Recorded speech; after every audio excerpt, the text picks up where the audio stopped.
In the eastern United States, there are a group of cities which are now called the Rust Bowl.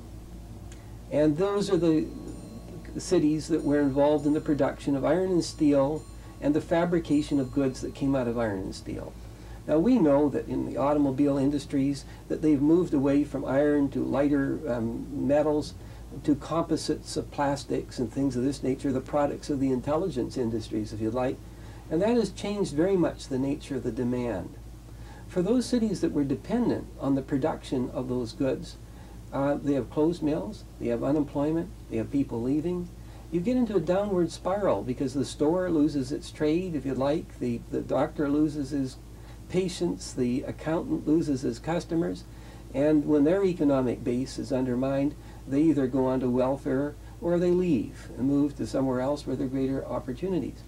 Now, some people think that that is characteristic of ghost towns of the past, you know, the old mining towns of the American West.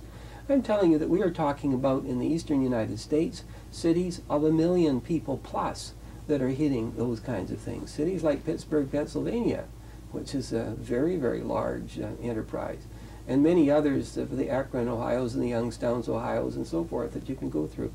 Every one of them. Perhaps some of you watched the 60 Minutes, it wasn't long ago, which was dealing with a city in Pennsylvania in which the coal company had just decided that it was in the interest of that company to close down their particular mill. It was devastating. It was devastating even to those people that wanted to continue to live in their retirement because they suddenly found their pension plans were undermined. So for cities that remain narrowly focused and specialized on areas that can be vulnerable, I think that you're in problems. But I think that there's other things that we've got to look at for staple regions, and we in British Columbia, we're a staple region producer, producing staple goods, forests and things of this nature.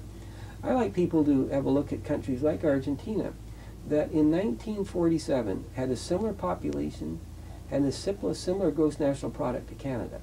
If you want to look at the growth in Canada, it went that way. If you want to look at Argentina, it went down the other way. And the question is why? Now, Argentina was very dependent on a narrow range of resources, largely of the farm. And when competition came in, they really hit the skids. Another one is New Zealand. New Zealand's in tremendous difficulty at the present time because their traditional markets for raw materials have been undermined. And they haven't been able to replace it with the intelligence-based and other industries. So my view of Vancouver is this, that if our governments and our industries continue to put all our eggs in the natural resource basket, we could have stability, but if the demand for those products decline, we in fact could find ourselves in trouble. On the other hand, if we recognize that our people resources and their intelligence, what they can invent, what they can create, and the services they can give other people, we have an invisible export, which is just as valuable in building an economy as a goods-based resource. Yeah. So I think our future will be, if we're smart, in the intelligence-based industries.